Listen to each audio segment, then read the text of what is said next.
બે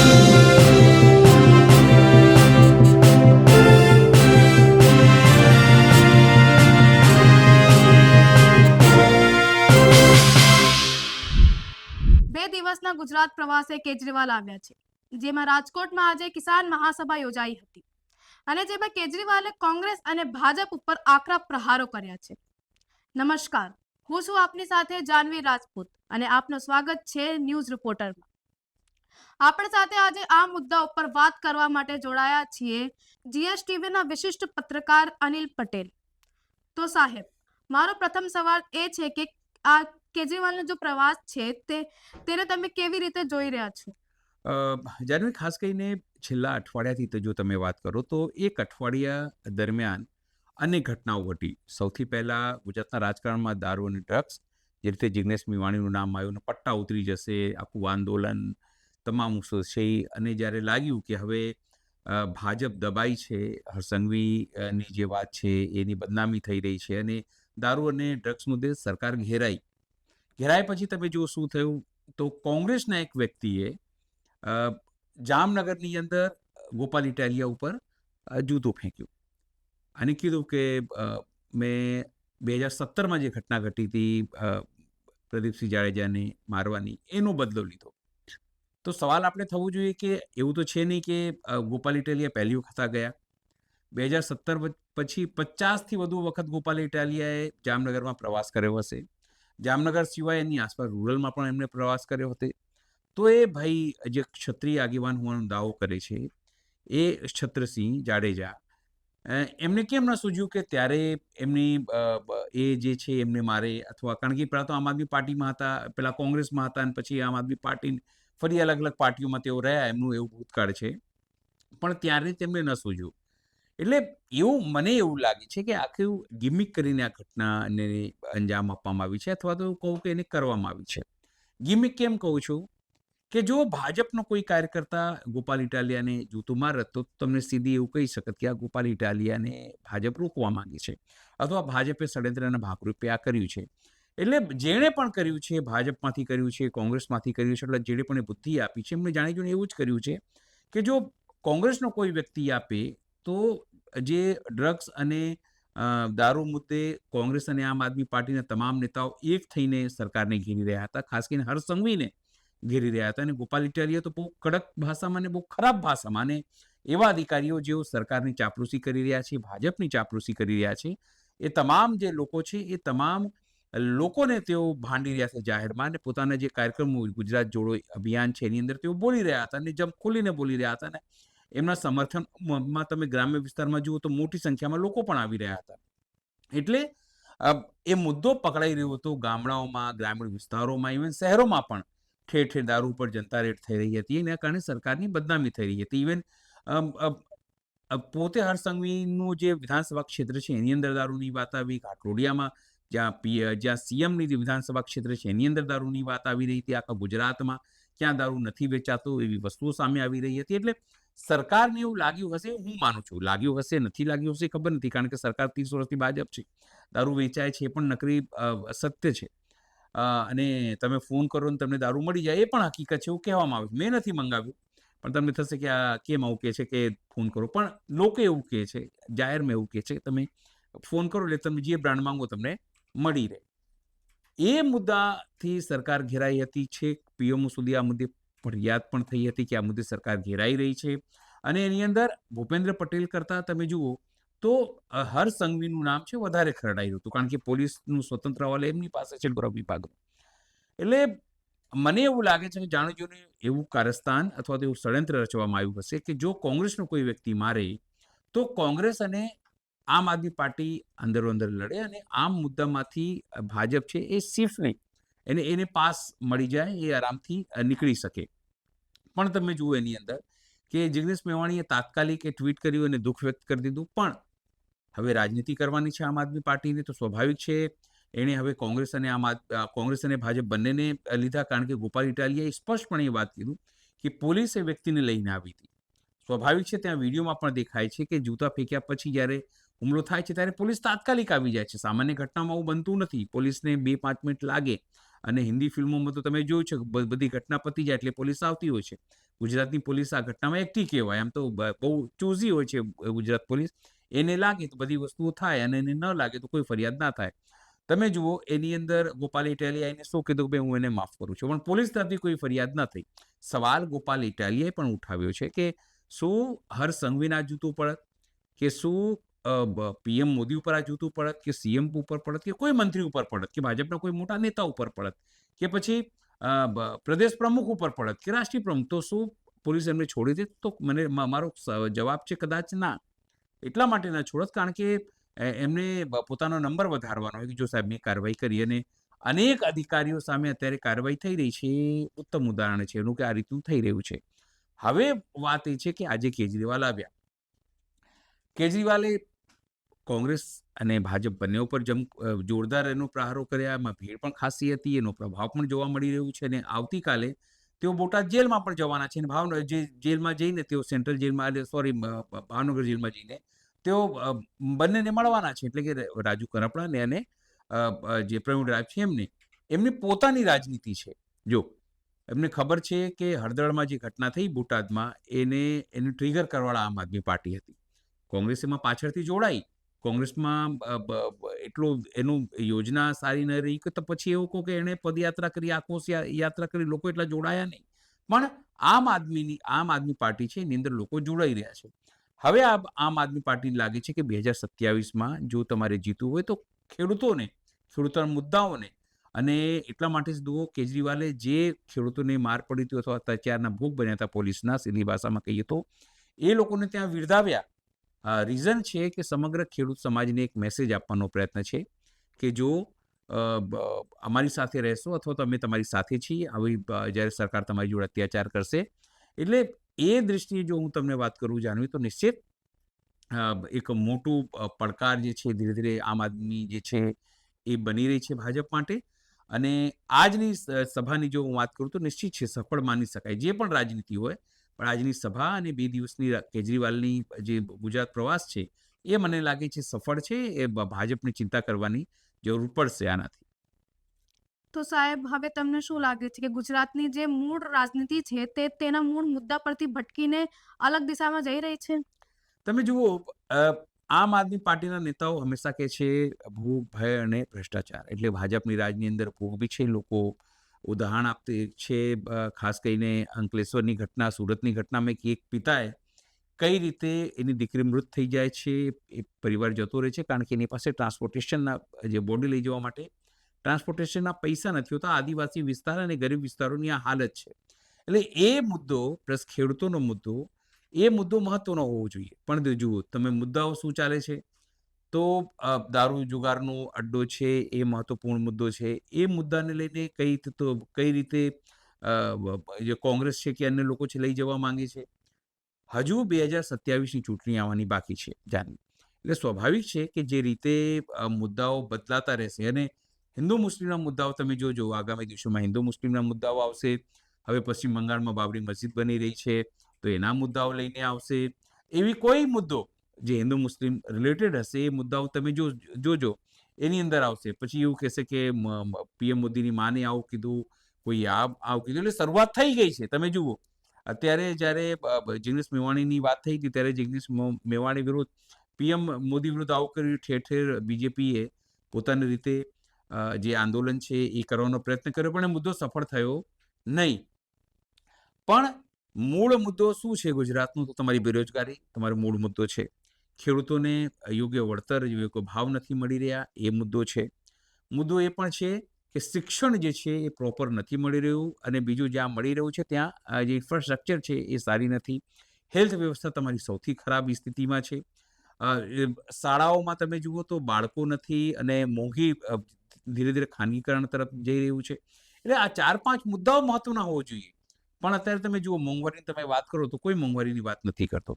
ઇન્ફ્રાસ્ટ્રક્ચર, ખરાબ રસ્તાની તમે વાત કરો તો ના, કોઈ ખરાબ રસ્તો નથી, કારણ કે અત્યારે અમૃતકાળ ચાલી રહ્યું છે. એ તમામ લોકો તમને કહેતા સંભળાઈ જશે. અને જ્યારે તમે મોંઘવારીની વાત કરશો ત્યારે એવું જ કહેશે કે ભાઈ મોંઘવારી વધી છે તમારી, તો શું તમારી આવક નથી વધી? કે એવો તર્ક લોકો આપે છે. તમને એવું કે વિશ્વમાં ભારતનો ડંકો વાગી રહ્યો છે.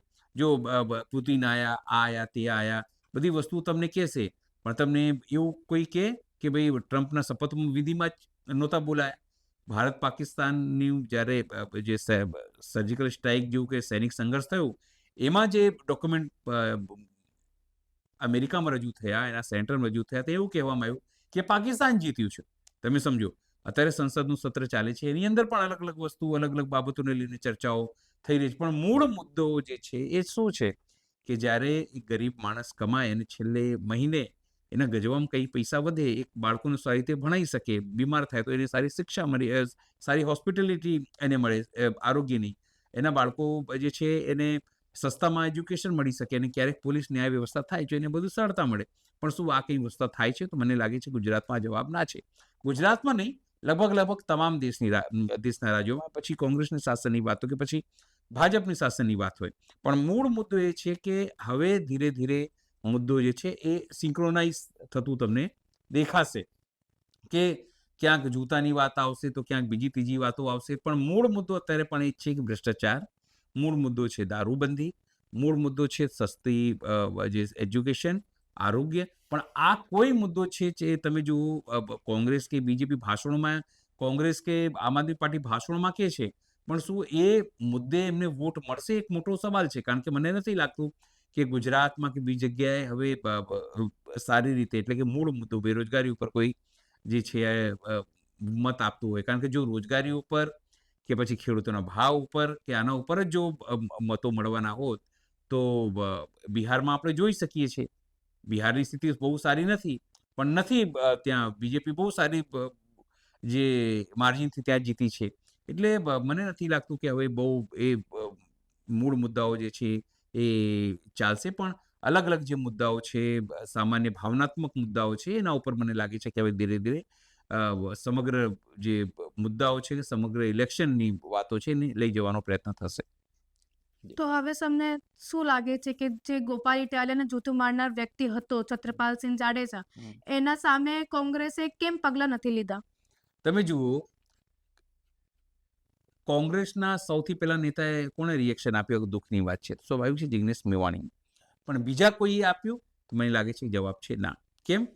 કોંગ્રેસને પણ એ વાતની બીક છે કે જો એક કોઈ પગલાં લે અથવા કોઈ વસ્તુઓ કરે, તો કદાચ એના કાડરમાં ક્યાંક એક તરફ તમારે લડવાનું છે, બીજી તરફ સમાજની વાતો છે, તો શું દરબાર કે ક્ષત્રિય જે છે એ વોટ બેંક એનાથી અલગ તો નહીં થઈ જાય? એક ડર છે એના વાતમાં. એ લોકો એવું નહીં કીધું કે જો એક બીજી વાત એ પણ છે કે જામનગરની અંદર સ્થાનિક રાજનીતિ છે, એ પણ એક અલગ પ્રકારની રાજનીતિ છે. જ્યાંથી જે જગ્યાએ કાર્યક્રમ હતું જામનગરની અંદર, તમે વિચાર કરો, ત્યાં કોંગ્રેસના લોકો આમ આદમી પાર્ટીમાં જોડાયા. જે માઇનોરિટીના લોકો, એ લોકો જોડાયા. ત્યાં સ્થિતિ એવી છે કે જ્યારે સ્થાનિક સ્વરાજની ચૂંટણીઓ આવશે ફેબ્રુઆરી, લગભગ એવું માનવામાં આવે છે, જો તમારું પ્રોપર રીતે થઈ ગયું તો સ્થિતિ એ છે કે ત્યાં ગળાકાપ હરીફાઈ છે. અને સ્થાનિક જે મુદ્દાઓ એ પણ છે કે જો ત્યાં કોંગ્રેસ જે તૂટે તો સીધી રીતે આમ આદમી પાર્ટીને ફાયદો થાય. હવે આમ આદમી પાર્ટીને ફાયદો થાય તો સીધી રીતે એવું માનવામાં આવે છે કે આ 2027માં આમ આદમી પાર્ટી જે છે એ બીજા નંબરની પાર્ટી થઈ શકે છે. એટલે સ્વાભાવિક છે, આમ આદમી પાર્ટી જે રીતે સંગઠનાત્મક દ્રષ્ટિની વાત કરીએ, કે જે રીતે એના નેતાઓ મહેનત કરી રહ્યા છે રસ્તા ઉપર ઉતરીને કે સ્ટેજ પર ઉતરીને, ગ્રામીણ જનસંપર્કના માધ્યમથી, મુદ્દાઓના માધ્યમથી, એનાથી કોંગ્રેસને પણ એવું લાગે છે કે જો આવું જ રહ્યું તો તેનો જે વોટ શેર છે એ હજુ ઘટશે. તો એટલા માટે જ એ લોકો પણ ખુલીને, અથવા એનો મોટા નેતાઓ તમે જુઓ, કોઈ ખુલીને તાત્કાલિક કોઈ પ્રતિક્રિયા નથી આવી કે આ ખોટું થયું, ભાઈ અમારી તો, ભાઈ કોંગ્રેસ તો ગાંધીજીની પાર્ટી છે, આ તો અહિંસાની પાર્ટી છે, તો જૂતા મારવાની વાત ક્યાંથી આવે છે? આમ તો લોકો કહે પણ છે કે ભાઈ ગોપાલ ઇટાલિયાએ જૂતું માર્યું હતું એટલે એમને પણ જૂતું પડ્યું, કર્મ રિટર્ન. એટલે ભાગવદ્ ગીતામાં કીધું જ છે ભગવાન કૃષ્ણે કે તમને કર્મ રિટર્ન થાય છે, કોઈ પણ ભોગે થાય અથવા કોઈ પણ સ્વરૂપે થાય, પણ તમને થાય છે. પણ અહીંયા સવાલ નથી. સવાલ એ છે કે શું કોંગ્રેસ પાસે હવે કોઈ નીતિ રહી નથી કે કોઈ ઘટનાક્રમને લઈને તેઓ પોતાનું રિએક્શન આપી શકે અથવા અવઢામાં રહી શકે? કોઈ નિર્ણાયક શક્તિ નથી રહી? એ એક મોટો સવાલ છે. મને આશ્ચર્ય પણ જાણવું એ જ વાતનું થયું કે કેમ કોંગ્રેસે કોઈ તાત્કાલિક પગલાં ના લીધા અથવા પાર્ટીમાંથી તાત્કાલિક સસ્પેન્ડ કરવાની કોઈ જાહેરાત ન કરી. પોતાની રીતેની પ્રોસેસ છે, પોતાની રીતે તમામ વસ્તુઓ કરશે, પણ એમના મોટા નેતાઓના કે રાહુલ ગાંધીનું કે એવું કોઈનું રિએક્શન આવ્યું નથી, આ ખોટું થયું છે. તો હવે વાત કરીએ આપણે 2027ની ચૂંટણીના વિશે. જી. તો જે આમ આદમી પાર્ટી છે એ ખેડૂતોને ભરોસે રાજનીતિ કરવા જઈ રહી છે અને તમને શું લાગે છે કે એ કેટલી સફળ થશે? જો એક વાત તમે યાદ રાખો, આપણું અર્થતંત્રનો નિયમ છે, માર્કેટનો નિયમ છે કે કોઈ પણ નવી વસ્તુ પ્રોડક્ટ આવે ને માર્કેટમાં, તો સૌથી પહેલા અસર કોને થાય? તો 2 નંબરનું જે પ્રોડક્ટ હોય ને, પહેલા નંબરની પ્રોડક્ટ અસર ના થાય, 2 નંબરના પ્રોડક્ટને સૌથી અસર થાય. અને ગુજરાતમાં 2 નંબર ઉપર કોણ હતું? જે તમે ગણો એ હતું કોંગ્રેસ. એટલે સ્વાભાવિક છે જ્યારે આમ આદમી પાર્ટી આવી, આમ તો 2012થી અહીંયા આવી, પણ તેને સફળતા સૌથી પહેલા 2022માં તમે જુઓ કે એની 5 સીટો આવી. આ લોકો તૂટીને જતા રહ્યા વાત જુદી છે, પણ એને પ્રયત્ન કર્યો અને 5 સીટો એની આવી. એમાં ગોપાલ ઇટાલિયા બાય ઇલેક્શનમાં જીતી ગયા, એટલે વધુ તાકાત એને માનસિક રીતે મળી અને એક જે બુસ્ટ છે એને બુસ્ટ મળ્યું મોરલી. અને ગોપાલ ઇટાલિયાથી લઈને તમે જો ઈશુદાન ગઢવીની વાત કરીએ, તમે ચૈતર વસાવાની વાત કરો, તમે મનોજ સોરઠિયાની તમે વાત કરો, તમે પ્રવીણ રામની વાત કરો, રેશમા પટેલની તમે વાત કરો, અનેક એમની પાસે જે નેતાઓ છે, યંગ નેતાઓ છે, એમના પ્રવક્તા તમે જો કરણ બારોટની તમે વાત કરો, તમે ગૌરવ દેસાઈની વાત કરો, તેમના શહેર પ્રમુખની વાત કરો, તમામ લોકો એનર્જેટિક છે. તમે સીધી રીતે વાત કરો તો એનર્જેટિક તમને દેખાય છે. એમના નેતાઓ ભાષણ આપે એટલે એમાં એ જે વસ્તુઓ દેખાય છે, એ તમામ વસ્તુઓ જે છે એ કોંગ્રેસના નેતાઓમાં નથી દેખાતી.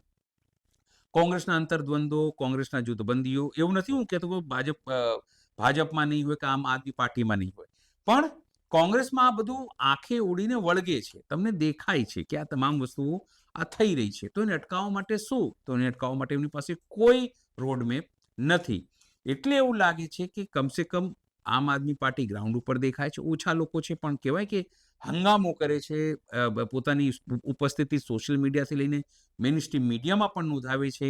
એમની મુશ્કેલી એ છે કે મેઇન સ્ટ્રીમ મીડિયા તેમને કવર કરતું નથી, તેમને પોતાની સિસ્ટમ ડેવલપ કરી છે, પોતાની રીતે કરે છે. મેઇન સ્ટ્રીમ મીડિયા કરે ન કરે, પણ એ લોકો પોતાની રીતે તમામ વસ્તુ મેનેજ કરી રહ્યા છે. અને એમને આશા છે કે કદાચ જે આગામી દિવસોમાં સ્થાનિક સ્તરની ચૂંટણીઓ આવે એમાં તેઓ સારું પ્રદર્શન પણ કરી શકે છે. એટલે કેજરીવાલ વારંવાર એમ નથી આવતા. તેમને લાગે છે કે દિલ્હીનું બદલો જે છે એ ગુજરાતથી લઈ શકાય છે, ગુજરાતમાં લઈ શકાય છે. જો અહીંયા હું એવું નથી માનતો કે એકી સાથે, કારણ કે સંગઠનની જરૂર પડે છે, પૈસાની જરૂર પડે છે, તંત્ર તમારી સાથે હોવા જોઈએ એ જરૂર પડે છે, પણ હજુ મને નથી લાગતું કે 2027માં આમ આદમી પાર્ટીને કંઈક બોધો ઉકાળી શકે. હા, એક વાત જરૂર છે કે તે કોંગ્રેસની જગ્યા જે છે એ પોતાને ફીલ કરી શકે છે અને આગામી દિવસોમાં તેનો ફ્યુચર ઉજ્જવળ છે. અને સંગઠનાત્મક દ્રષ્ટિ પણ તમે જુઓ તેની સાથે લોકો જોડાઈ રહ્યા છે. એ કોણ જોડાઈ રહ્યા છે? ભાજપના લોકો પણ જોડાઈ રહ્યા છે, કોંગ્રેસના લોકો પણ જોડાઈ રહ્યા છે. ખાસ કરીને કોંગ્રેસની પેઠ અત્યારે, કોંગ્રેસનું મુખ્ય વોટ બેંક છે એ જાણવી એ ખેડૂતો છે. અત્યારે શહેરોમાંથી કોંગ્રેસ સાફ થઈ ગઈ. તમને કહી દઉં, શહેરોમાં કોંગ્રેસ નથી હવે. એકાદ બે લોકો આવે છે, પણ પોતાના બળબૂતા પર આવે છે.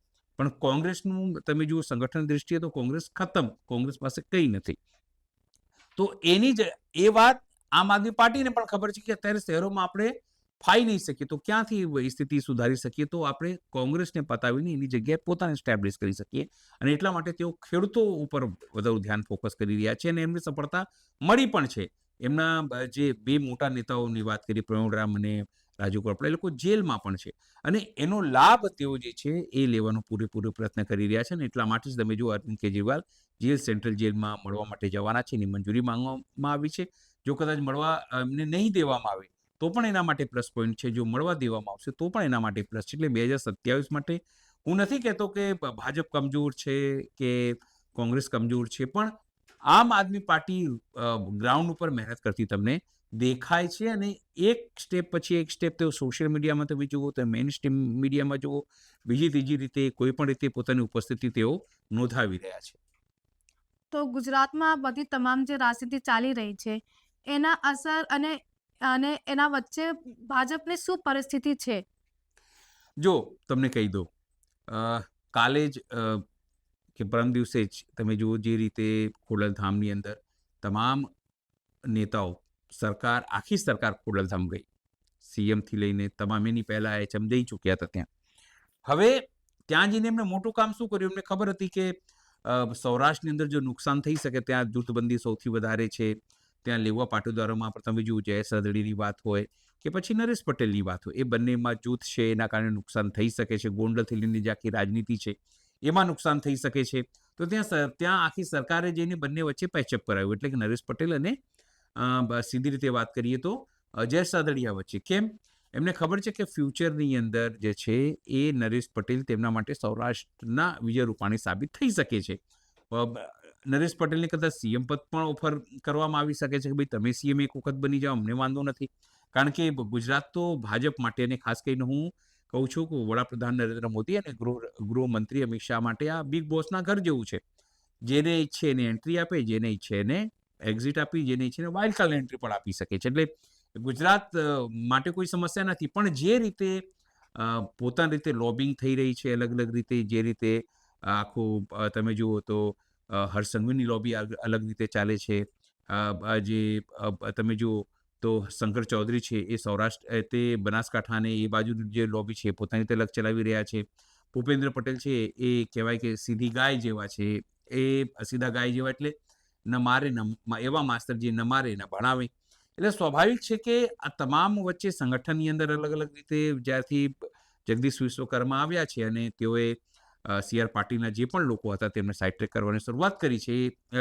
એ તમામ જે ઘટનાક્રમ છે એ ધીરે ધીરે તેની અસર હવે ભાજપ ઉપર પણ દેખાઈ રહી છે. ભાજપ સંગઠનની દૃષ્ટિએ મજબૂત છે, સરકારમાં છે, 33 વર્ષથી શાસનમાં છે. પણ એવું નથી કે એને ડર નથી. કારણ કે 156 સીટ લાવીને રેકોર્ડ કરી ચૂક્યા છે સી.આર. પાટીલ એક વખતમાં. પછી 6 સીટો આવી 162 ઉપર તેઓ પહોંચી ગયા છે. હવે શું એનાથી નીચે જો 2027માં આવે, ભલે જીતે, હું માનું છું, સમજો 130 135 સીટો આવી અથવા તો 121 સીટો આવી, તો શું એ શું એ આ ભાજપની સારી વસ્તુ ન કહેવાય? સારું જ કહેવાય. પણ આ તમામ વચ્ચે ભાજપને પણ એ વાતનું ડર છે કે જો આખી ઘટનામાં દારૂ અને જુગારનો મુદ્દો જો લોકો મુખે ચડી ગયો તો શહેરોમાં પણ તેમને નુકસાન થશે અને ગ્રામીણ વિસ્તારોમાં તો અત્યારે ધીરે ધીરે નુકસાન થવાની સંભાવના થઈ ગઈ છે. તો એનું ડેમેજ કંટ્રોલ કઈ રીતે કરે? એટલે ભાજપ પણ પોતાની મહેનત કરી રહ્યું છે પોતાની રીતે. તમે જુઓ, હર્ષ સંઘવીની વાત હોય, સંસ્કૃતિની વાત કરશે, પોલીસની વાત કરશે, સારી પોલીસ મદદ કે છે એની વાત કરશે. પણ કામની વાતો તેઓ નથી કરતા. પણ હા, ભાવનાત્મક મુદ્દે લોકોને પોતાની સાથે જોડવાનું, કારણ કે એમની લોકપ્રિયતા વધી છે, યંગ છે, ડાયનેમિક છે એવું કહેવામાં આવે છે એમના માટે. તેઓ સીધી રીતે વ્યવહારુ માણસ છે એવું કહેવામાં આવે, લોકોની મદદ કરે છે, એ તમામ વસ્તુ કહેવામાં આવે છે. પણ મૂળ મુદ્દો શું? મૂળ મુદ્દો જાણવી આંકડાઓનું છે. જો તમારી પાસે સીટોનો આંકડો ન રહે તો તમે સત્તાથી બહાર જઈ શકો છો. અને એટલા માટે જ ગુજરાતમાં પણ તમામ લોકો એટલી જ મહેનત કરી રહ્યા છે કે કમસે કમ બીજેપી હારે નહીં. હારવાનો તો સવાલ નથી, પણ એની સીટો ઓછી ન થાય. અને એટલા માટે બીજેપી પણ પોતાની રીતે ધમપછાડા કરી રહ્યું છે. તો અનિલભાઈ, આજે આપણી સાથે જોડાવા બદલ તમારો ખૂબ જ આભાર. તો દર્શક મિત્રો, હાલ માટે આટલું જ. અને તમારે જે પણ પ્રશ્ન હોય આ મુદ્દા વિશે કમેન્ટ બોક્સમાં કમેન્ટ કરીને જણાવો. ધન્યવાદ.